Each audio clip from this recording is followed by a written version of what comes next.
बजरंग दल है वो आप पर आरोप लगाते हैं कि आप लोग धर्मांतरण कर रहे हैं। पहले आप लोग हिंदू थे। जी पहले हम लोग हिंदू थे। है बजरंग दल के गुंडे, मैं तो उनको गुंडा ही कहता हूँ। कौन कौन करता है गुंडागर्दी आपको? भाई आप ही जानते हैं, पिछले सप्ताह जो हुआ था, बहन ने बताया है। कौन आए थे बहन पिछले सप्ताह करने, हंगामा करने? हाँ, ज्योति शर्मा और उसके पूरे टीम वाले आए थे। हम मसीह समाज में आए हैं। हम हाँ, वो अब देखो इतना दबाव हो गया हमारे पर कि हमें जाना पड़ा वहाँ। मैं गर्व से, मैं खुशी से, आनंद से बोलूंगी कि यीशु मसीह मेरे जीवन में बहुत बड़ा काम किया। किसने आपको बताया कि आपको ईसा मसीह के पास जाना? क्रिश्चियन धर्म में कब से आपने समस्त को नमस्कार। ख्रीष्टर प्रिय भाई मो भरी माने भीम आर्मी बोली एक ग्रुप अच्छी बोली आप निहाती जानिथिबे। आ भीम आर्मी किभली भाବରେ विगत दिनरू आज पर्यंत आमर ख्रीष्टियान लोक मान को साहाय्य करि आसुछि ए कथा कि आपण जानिथिबे। आउ एटा होछि रिसेंटली एटा घटी अछि। आ गोटे जगार घटना को मु देखैबी।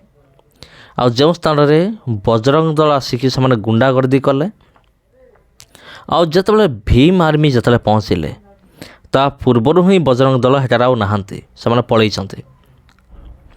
तबे सेठारे भीम आर्मी पहुँचिकी से कौन बयान देले आ ख्रीष्टियन ताड़ना को लेकिन भीम आर्मी रिएक्शन कौन, तार प्रतिक्रिया कौन, आज वीडियो में मुझे आपको जनइबी। तबे प्रिय बंधु कौन वीडियो को चलता आम आरंभ करवा। आउ जदि वीडियो आपको भल लगे, जदि भल लगे वीडियो को निश्चित शेयर करंतु। धन्यवाद। चलंतु वीडियो को आम स्टार्ट करिबा। पिछले रविवार को आप लोगों के साथ बहुत बड़ी घटना हुई। आप लोग प्रार्थना सभा कर रहे थे और जो अन्य धर्म के लोग हैं, हिंदू धर्म के लोग हैं, दल है जो बजरंग दल, उन्होंने आप पर आरोप लगाया कि धर्मांतरण जैसी घटनाएं हो रही है। आज सभा हुई आप लोगों की, किस प्रकार से सभा की गई?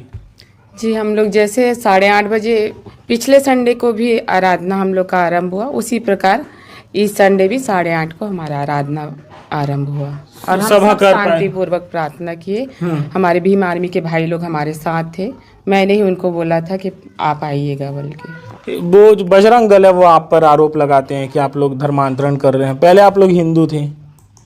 जी पहले हम लोग हिंदू थे, लेकिन अपनी स्वेच्छा से, अपनी इच्छा से, मैंने जैसे अपनी गवाही बताया कि जब मेरे बच्चे छोटे छोटे थे तो बहुत ही ज़्यादा तबीयत खराब था, मरने की कगार पर थे। सभी जगह ले गई, सभी मतलब आप सोच लीजिए कि एक माँ अपने बच्चे को बचाने के लिए दुनिया के छोर तक चली जाएगी। वहाँ तक मैंने पूरा प्रयास किया कि मेरे बच्चे बच जाए। डॉक्टर लोग जितने जगह जाते थे यही कहते थे आप ऊपर वाले ऊपर आप भरोसा करो। तो 2 बजे रात को ऐसे ही हुआ कि मैंने बहुत जोर से चिल्ला कर अपने बच्चे को गोद में लेकर मैं रोने लगी। मेरा यही वो जगह है, यही जो जगह है कि ऐसा कोई तो देवी देवता होगा जो मेरे दोनों बच्चों को बचा लेगा। मैं जीवन भर उसके पीछे चलूंगी, मैं जीवन भर अपने बच्चे को उसके लिए समर्पण कर दूंगी, मेरे बच्चे बस बच जाए। किसने आपको बताया कि आपको ईसा मसीह के पास जाना? किसी ने नहीं बताया। मैंने सुना था कि जैसे बहुत सारे सब देवी देवता हैं, एक यीशु भी भगवान है। उस समय मैं कुछ नहीं जानती थी, यीशु के बारे में बस जानती थी कि यीशु भी ठीक करता है प्रार्थना करने से। तो जब मेरी बेटी हॉस्पिटल में थी, मेरा बेटा बहुत सीरियस था, उसको लेकर मैं हॉस्पिटल जा रही थी। ये सामने में बोरिंग ही है, वहाँ पर बहुत सारी बहनें पानी भरने के लिए आती थी। तो उस दिन भी बहनें लोग पानी भरने के लिए आए थे। एक बहन जो है प्रार्थना करने वाली थी, उस बहन को मैंने बोला कि ईसा मसीह समाज से थी? हाँ, वो प्रार्थना करती थी। अच्छा। तो मैंने बोला कि दीदी आप लोग प्रार्थना करते हो, सबके लिए प्रार्थना करते, मेरे दोनों बच्चों के लिए भी प्रार्थना करना दीदी। डॉक्टरों ने बोल दिया है सबने कि अब कोई भी उपाय नहीं है, ऊपर वाले जाने। तो मैं तो थक गई हूँ, अगर यीशु मसीह कुछ कर सकते हैं मेरे बच्चे के लिए तो आप दुआ कीजिए। तो उसने प्रार्थना भी नहीं किया भैया बोरिंग में। उसने ये बोला कि विश्वास करना और यीशु मसीह के नाम से तुम बोलोगी जैसा तुम्हारे बच्चे के लिए अच्छा होगा। मैंने उसी समय बोला कि मैं विश्वास करती हूँ यीशु मसीह मेरा बच्चा ठीक हो जाए, जीवन भर मैं आपके पीछे चलूंगी। ठीक हुए फिर? जी उसी दिन मेरे बेटे में बहुत ही ज्यादा अच्छा बदलाव दिखा और फिर मैंने अपनी बेटी को भी हॉस्पिटल से ला लिया। उनकी भी तबीयत खराब थी? मेरी बेटी बहुत सीरियस थी। दोनों बहुत सीरियस थे। ठीक हुए उसके बाद से? जी, एक उसी दिन आपने ठान लिया कि आपने धर्म परिवर्तन करना है इस प्रकार का? नहीं, धर्म परिवर्तन के बारे में मैंने ऐसा नहीं सोचा था। नहीं सोचे थे? जी मैंने विश्वास किया, मैंने कहा कि जीवन भर मैं उसके पीछे चलूंगी और मैंने विश्वास के साथ में प्रार्थना किया और फिर मैं प्रार्थना सभा में जाने लगी। कितने दिन पुरानी बात है, कितने साल हो गए? मेरी बच्चे बेटी छोटे थे? जी, मेरा बेटा 1 महीने का था, बेटी 1.5 साल की। इस क्रिश्चियन धर्म में कब से आपने ये 10 साल हो गए मैं 10 प्रभु सालों में से। जाती हूँ। पर 10 सालों तक आप जो सभा करते थे, पर अचानक जो है जो बजरंग दल है, अन्य दल है, 10 सालों तक मैं सभा नहीं करती थी। ये 5 साल ही हो रहे हैं यहाँ प्रार्थना हो रहा है। इससे पहले कभी इस प्रकार की घटना हुई? नहीं भैया, कभी नहीं हुआ। ये अभी अभी हुई है? वो पिछले संडे ही हुई, कभी नहीं हुआ फिर। उससे पहले आप आसानी से कर पाते थे जो भी? हाँ, हम शांतिपूर्वक जैसे प्रार्थना करते हैं हम वैसे प्रार्थना करते थे। ये आपके हस्बैंड है? पति? जी, मेरे हस्बैंड। आप क्या करते हैं? जी मैं क्या टाइल्स ग्रेनाइट का मेरा काम है, मैं वो काम करता हूँ। मैं एक ठेकेदार हूँ। अच्छा, पिछले रविवार को आपके घर पे इस प्रकार की घटना हुई। आप ईसा मसीह को मानते हैं और उनके जो प्रार्थना सभा होती वो घर पर आयोजित करते हैं, इस चीज़ को लेकर आपकी क्या राय है? जी, सबकी अपनी अपनी स्वेच्छा है, अपना अपना अधिकार है जो आर्टिकल 25 में दिया है। वो अपना दुआ प्रार्थना अपने घर में कर सकता है। और रही सवाल ये घर में यहाँ धर्म परिवर्तन होता है बोलते हैं, तो एक बात बताइए, सामने वाले आरोप लगाते हैं कि लालच दे के धर्म परिवर्तन करते हैं। आज लालच देने के लायक मेरे पास आपको कुछ मिला था इस चीज को, धर्म परिवर्तन करने के लिए? कुछ नहीं मिला था और ना मैं उस समय धर्म परिवर्तन भी नहीं किया हूँ। हमारे ऊपर आरोप लगाए कि लालच पैसा दे के आरोप लगाते हैं कि धर्म परिवर्तन करते हैं। यदि मैं पैसा देने लायक रहता तो आज इस झोपड़पट्टी में नहीं रहता, इस बस्ती में नहीं रहता। यहाँ झगड़ा होने जो कल पिछले संडे को जो बवाल हुआ, आज मैं अपना खुद का एक चर्च होता कहीं ना कहीं हम बना लेते। मैं क्यों दुनिया को पैसा बांटता, पहले चर्च बनाता उसके बाद पैसा बांटता। और रही सवाल धर्म परिवर्तन यहाँ नहीं होता, वो कलेक्टर के सामने में फेस टू फेस आदमी जाके वहाँ अपना धर्म बदलता है। वहाँ कोई उसके सामने नहीं रहता, कलेक्टर उनसे पूछते हैं और वो बोलते हैं हाँ मैं इस धर्म में जाना चाहता हूँ। और रही सवाल, एक बार नहीं आदमी 50 बार ये धर्म से वो धर्म से ये धर्म में अपना परिवर्तन कर सकता है कलेक्टर के सामने। आप लोग हो इस चीज से वाकई हो कि आपने धर्म परिवर्तन किया है कलेक्ट्रेट के सामने? जी, हम मसीह समाज में आए हैं, हम हाँ, वो अब देखो इतना दबाव हो गया हमारे पास कि हमें जाना पड़ा वहाँ, उसी में हमको जाने के दबाव के चलते किया आपने अपने? भाई इतना ये देखो यहाँ छत्तीसगढ़ में इतना तो लगाते हैं भैया, इतना आरोप लग रहा है कि धर्मांतरण। इसलिए भाई हमको तो मसीह में रहना है, तो क्यों ना हम एक सर्टिफिकेट ले लें कि हमने धर्म परिवर्तन कर लिया। इसलिए हमने अपना वहाँ जाके कलेक्ट्रेट में जाके अपना बयान दिया और हमने कि हम हिंदू मसीह धर्म को से नहीं छोड़ना चाहते, हम मसीह को नहीं छोड़ना चाहते, जिसमें हमें जीवन मिला, जिसमें हमें शांति मिला। हमारे परिवार आज हम खुश हैं, हमारे बाल बच्चे जीवित हैं, हम अब खुश हैं, हम शांति से हैं। तो दुनिया कोई कुछ भी बोले हमको फर्क नहीं पड़ता, हमारा परिवार अच्छा है। परिवार आपके साथ है? जी, हमारे परिवार साथ में और बहुत ही अच्छे हैं। मैं गर्व से, मैं खुशी से, आनंद से बोलूंगी कि यीशु मसीह मेरे जीवन में बहुत बड़ा काम किया और अभी भी मैं यही बोलूंगी कि जीवन भर मैं उसके पीछे चलूंगी। पर भी आप जो है अपने नाम में साहू लिखते हैं, तो वो क्या रहेगा हमेशा?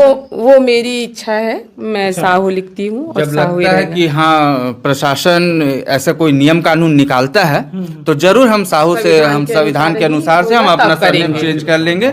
इसमें दो मत वाली बात किसी नहीं के है। दबाव में नहीं, संविधान के अनुसार यदि होता है तो वो भी हम क्या है, इसकी प्रोसेस बहुत लंबी है।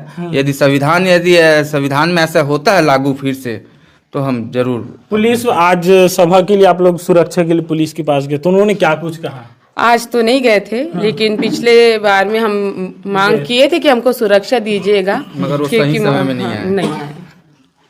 कुछ भीम आर्मी के लोग भी हैं जो परिवार है उनकी सुरक्षा के लिए पहुंचे थे, आप लोग इनकी सुरक्षा के लिए पहुंचे थे ताकि ये अपनी प्रार्थना सभा कर पाए अच्छे से। इस चीज को लेकर आपकी क्या राय है? जो समुदाय है वो क्रिश्चियन बन गए हिंदू से, अब आप लोग उनकी सुरक्षा के लिए पहुंचे थे, क्या भीम आर्मी हमेशा ऐसे लोगों की सुरक्षा के लिए रहता है या फिर और कुछ? देखिए, भीम आर्मी किसी धर्म के खिलाफ या किसी जाति के खिलाफ टीका टिप्पणी नहीं करती। हम लोगों को ये समझ में आया कि यहाँ अन्याय हो रहा है, बजरंग दल के गुंडे, मैं तो उनको गुंडा ही कहता हूँ, कि वो उनके गुंडे आकर के यहाँ पर इस पीड़ित परिवार पर प्रत्यारोप लगाने का काम कर रहे थे। इसलिए इन लोगों ने संरक्षण की अपील की भीम आर्मी से। तब हमारी टीम पूरे मौके पर पहुंची और पिछले रविवार को हम लोगों ने ताई को वहाँ पर पुलिस स्टेशन में बैठा दिया गया था। तो हम लोग पूरे शाम तक, सुबह से लेकर के शाम तक डटे थे। और उसके बाद में इस रविवार को भी ये लोग चाह रहे थे कि हम चर्च लगाएं करके, तो इन लोगों ने हमसे संरक्षण की अपील की। इसलिए हम लोग सभी भीम आर्मी की पूरी टीम, लगभग 100 लड़के यहाँ पर उपस्थित हुए हैं और इनके संरक्षण के लिए हम लोग आए। आप लोग क्या सिर्फ इन्हीं लोगों के सुरक्षा के लिए रहते हैं या फिर हिंदू धर्म के लोग भी अगर कोई परेशान है तो उनकी भी सुरक्षा करेंगे? देखिए, मैं इसका उदाहरण आपको देता हूँ। बापू नगर में एक बच्ची का एक्सीडेंट हो गया था, तो वो हिंदू धर्म से थी। उस बच्ची के लिए ना बजरंग दल, ना कोई विश्व हिंदू परिषद किसी ने आवाज़ नहीं उठाई। केवल भीम आर्मी जा कर के उसका जो है हम लोगों ने संज्ञान में लिया उस मुद्दे को, और उसको हम लोगों ने बड़े स्तर पे जो है उठाने का काम किया। तब जा कर के उनको न्याय मिलने का थोड़ा सा काम हुआ। और रही बात आपकी, तो हम लोगों ने केवल इनके लिए ही नहीं बल्कि सतनामी समाज में आप लोगों ने देखा होगा लगभग 200 बच्चों को जो है अंदर कर दिया गया था। तो उसके खिलाफ भी हम लोगों ने लड़ाई लड़ी और उन लोगों को 9 महीने के बाद में उन लोगों को बाहर निकालने का काम किया। तो एक ये मुद्दा है कि केवल भीम आर्मी किसी विशेष लोगों के साथ में खड़ी नहीं होती है। ये वहाँ खड़ी होती है जहाँ अन्याय होता है, जहाँ किसी के ऊपर जुल्म होता है। क्योंकि डॉक्टर बाबा साहब अम्बेडकर ने हमें ये सिखाया है कि जुल्म सहने वाले से, जुल्म करने वाले से जुल्म सहने वाला ज़्यादा बड़ा गुनहगार होता है। तो हम उसी चीज़ को आत्मसात करते हुए इनके साथ में आज खड़े हैं। आने वाले समय में भी प्रत्येक रविवार को क्या ये सभा होती रहेगी? जी बिल्कुल, जैसे पहले से आराधना हो रही है, हम दुआ प्रार्थना करते हैं, वैसे ही होगी। और अगर आगे चल के फिर से इन्होंने अगर कुछ आरोप लगाया तो फिर? अब उसके लिए तो मैं कुछ नहीं कह सकती भैया, लेकिन हम तो प्रार्थना करेंगे। ये हमारा अधिकार है, प्रार्थना करना कोई अपराध नहीं है, या ना मैं कोई ऐसा काम कर रही हूँ कि मुझे बंद कराया जाए।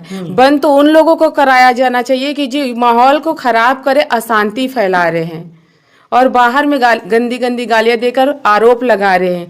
जितने भी आरोप लगाए हैं उन सबों का मैं खंडन करती हूँ। एक भी आरोप मेरे लिए सही नहीं, क्योंकि मेरे 2 बच्चे, अभी मैंने गवाहियों में बताया, जो बहन थी, अभी आप भी थी बहन, आपने ही पूछा था कि आपकी एक और बेटी है जिसको आपने शादी किया है सांसारिक में, ज्योति शर्मा के साथ आप बातचीत कर रही थी। तो ये भी मैं बता देना चाहूंगी कि मेरी एक बेटी और एक बेटा है और मैं किसी का शादी नहीं की हूँ। तो किसी के नाम को लेकर आरोप मत लगाइए भाई।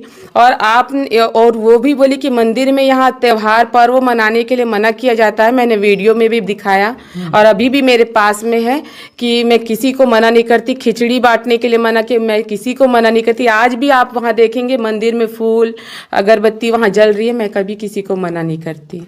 आप जो है संविधान की किताब लेकर आए हैं और भारत एक स्वतंत्र प्रधान देश है बोलते हैं, उसके बाद भी इस प्रकार की घटनाएं होती जा रही हैं। जी, सबसे पहले तो मैं आपके चैनल का बहुत बहुत धन्यवाद करता हूं कि भिलाई, जिसे मिनी इंडिया कहा जाता है, लघु भारत कहा जाता है, और भिलाई एक शांतिप्रिय शहर है। क्योंकि यहाँ पे पूरे भारत देश के सभी स्टेट के लोग थोड़ी थोड़ी तादाद में रहते हैं और जो एक बार भिलाई का आता है तो भिलाई का होकर रह जाता है। अब बात रही भीम आर्मी की। मैं सुभाष चंद्र मिश्रा भीम आर्मी का एक सशक्त कार्यकर्ता हूँ और बाबा साहब के संविधान को हाथ में लेकर के मैं कहता हूँ कि भीम आर्मी हमेशा हमेशा बाबा साहब के संविधान के दायरे में रह करके काम करती है। बाबा साहब का लिखा वो संविधान, कॉन्स्टिट्यूशन ऑफ इंडिया, इसकी वजह से जो लागू हुआ था 26 जनवरी 1950 को, तब से इस देश को डेमोक्रेटिक कंट्री कहा जाता है, यानी कि प्रजातांत्रिक देश। और इसी प्रजातांत्रिक देश के संविधान में लिखा हुआ है हर किसी को धार्मिक आज़ादी, आर्थिक आज़ादी, व्यक्तिगत आज़ादी अगर किसी को मिली है तो इसे बाबा साहब के संविधान के तहत मिली है। तो साथियों, आपको बता दूं कि इसी संविधान के आर्टिकल 25 में भारत देश के प्रत्येक नागरिक को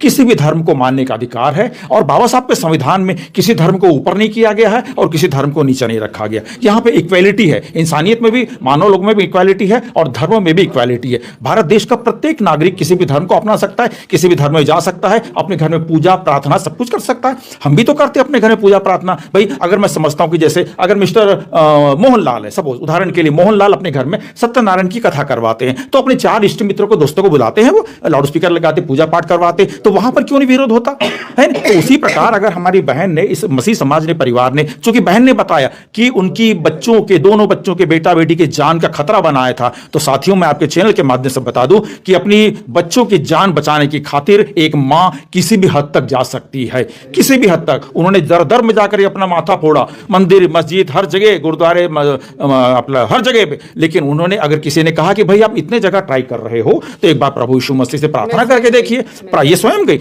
इन्हें किसी ने प्रलोभन नहीं दिया, ना तो आर्थिक ना तो व्यक्तिगत कोई प्रलोभन नहीं दिया। खुद के आत्म हृदय से अपने बच्चों की खातिर एक मां प्रभु के शरण में गई और चमत्कार के रूप में बोलिए, किसी भी रूप में बोलिए, उसकी मां की दुआ की प्रार्थना ने असर किया कि बच्चे उनके सही हो गए। और उन्होंने प्रण किया था कि मेरे बच्चे अगर सही हो जाते हैं तो मैं हमेशा जिंदगी भर के लिए अपने बच्चे और अपने परिवार के साथ प्रभु की शरण में रहूंगी। तो क्या यह कोई अपराध है क्या मेरे भाइयों? कोई अपराध नहीं है साथियों। ये भारत देश का संविधान हमें धार्मिक आजादी देता है। जिस तरह आर्थिक आजादी मिलती है हर व्यक्ति को, उसी तरह धर्म की भी आजादी है। तो कृपया मैं किसी संगठन का नाम नहीं लूंगा, मैं केवल मानवता के नाते, इंसानियत के नाते मैं कहूंगा कि इस प्रकार के अनगर्ल आरोप लगा करके किसी भी घर में आकर के इस तरह की गलत हरकतें न करे। और एक शब्द अच्छा नहीं लगता बोलने में कि गुंडागर्दी मत करिए भाई। भिलाई का शहर बहुत प्रेम पूर्ण रहता है। कौन करता है गुंडागर्दी? आप भाई आप ही जानते हैं, पिछले सप्ताह जो हुआ था, बहन ने बताया है। कौन आए थे बहन पिछले सप्ताह करने, हंगामा करने? हाँ, ज्योति शर्मा और उसके पूरे टीम वाले आए थे। बजरंग दल वो गुंडागर्दी कर रहे थे। मैं गुंडागर्दी, वो जो है गाली दे, आप खुद बताइए, गाली दे रहे हैं, वो गाली दे रहे हैं और गाड़ी में खिला डाल दे रहे हैं, सीसीटीवी कैमरा तोड़ दे रहे हैं और खूब गंदी गंदी गालियां बाहर से निकाल रहे हैं। आप उसको क्या बोलते हैं?